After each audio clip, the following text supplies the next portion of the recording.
one. Fourth, third, fourth, and fifth, right? You guys awake? Kind of, sort of, maybe. All right. So, who can tell me the fruits of the Spirit?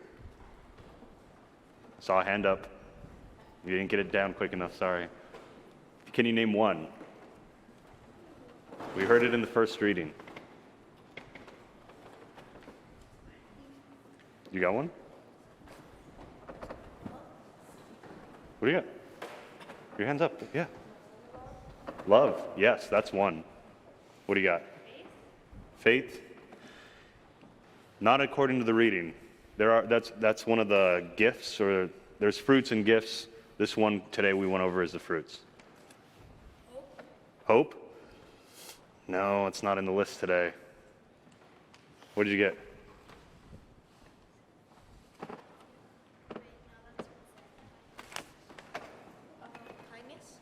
Kindness was one, yes. All right, what do you got? Forgiveness? Nope, not on the list. Courage? Not on the list. Faith? Faith is not on the list. Trust? Not on the list. Grace? Not on the list. Joy? Joy, yes. Love, we got one. Joy is the second. There's one other one that I'm looking for. Loyalty? Generosity, yeah, that was there. Kindness, generosity, hope. Kindness is we already said. Faith? Faith, it's not on the list, but it's something there. But no.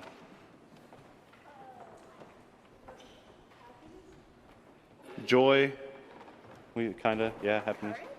No, not on the list. All right, we're gonna. No, not what I'm looking for. Forgiveness, not on the list. Peace? Peace, yes, actually, that's the third one I was looking for. Thank you. Peace. Peace is the third one that I was looking. So there's a whole list of them. I'm just going to touch on the first three that were mentioned in the scriptures today. So the first three: love, joy, and peace. Love, joy, and peace. What is love? Is a good question. Anyone have a good textbook answer?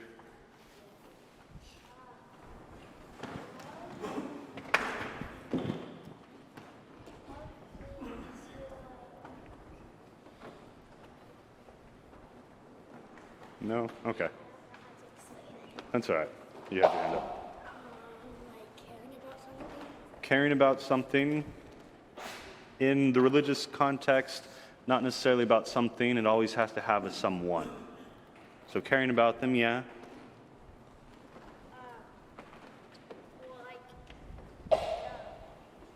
Basically respecting someone, like God or another person. Respect, yeah, you could say respect's part of that.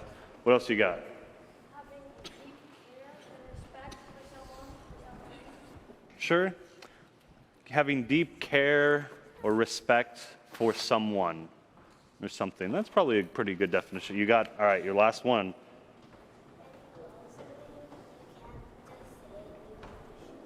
You can't just say it, you have to show it. Yeah, that's pretty good too. So the phrase that we use to describe love, to kind of define love, is willing the good of another. So not just wanting it and wishing for it and hoping for it, but actively willing the good of someone else. What does that look like? Showing it, not just saying it. So you can say, oh yeah, I love you, I love you, I love you, and then if you don't actually do anything to show that you actually, like the words have meaning and value, it means nothing. And so it's willing, I don't want to fall, willing the good of another. So the second one, what is joy? Like Being happy, happiness, happiness, happy, okay. So happy is a big part of joy. That is true, yes.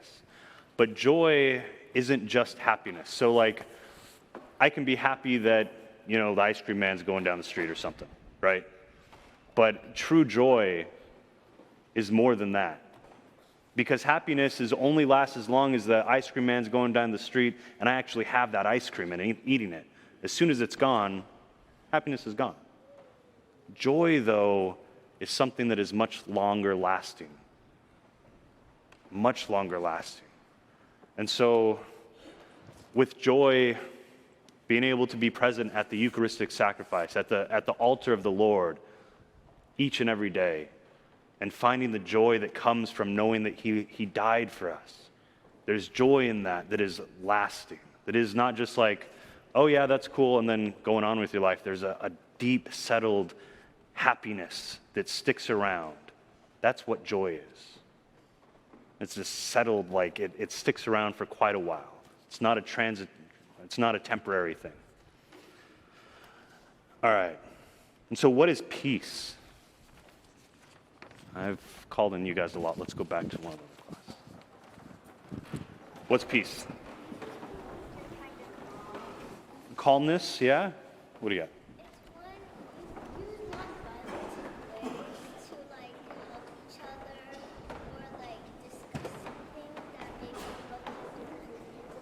Yeah, nonviolent ways to discuss things that you have different opinions. So that's an example of peace. Good. What do you got? To show that peace is basically saying that, like their opinion, like different opinions. That's within conflict, yeah. So maybe peace is an absence of conflict on some level. That could be, yeah, sure. Peace is like if you have an opinion on something, instead of fighting, just maybe work it out. That's making peace. But peace itself, as an idea, as a concept, as a state of being, is more akin to tranquility, a calmness you had mentioned. I forget who it was. There's a calmness of the soul in peace.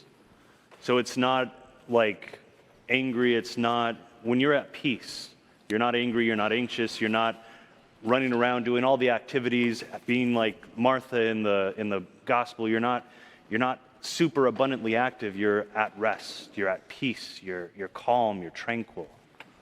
And so these three, I'm only going to touch on the three because this isn't a class, but these things are fruits of the Spirit, of the Holy Spirit, right? So when this happens, well, this is what comes when we have a relationship with God, with the Father, the Son, and the Holy Spirit, with the Trinity. This is what people all around the world, every day of their lives, are looking for. They're looking for love. They're looking for joy. They're looking for peace. But the substantial, a really substantial portion of it, to actually experience it in the soul, really comes from our relationship with God, with His Son, in the Eucharist, coming to Mass. But that comes from that relationship, a fruit of the Spirit. And so the important thing to take away from the gospel today, from the readings today, the first reading, is that we need to develop that relationship with the Father, the Son, and the Holy Spirit so that these things can be cultivated in our souls, so that we can have love and joy and peace and patience and kindness and generosity and faithfulness and gentleness and self-control. All of these things are goods that we can receive as a fruit of our relationship with God. And so I want to share with you a really, really easy prayer to pray so that you can start to work on that.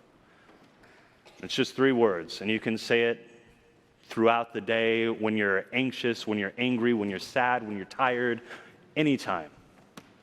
It's come, Holy Spirit. Can you guys say that? Come, Holy Spirit. Simple, right? You guys already got it memorized. It's so easy. All you got to do is pray it.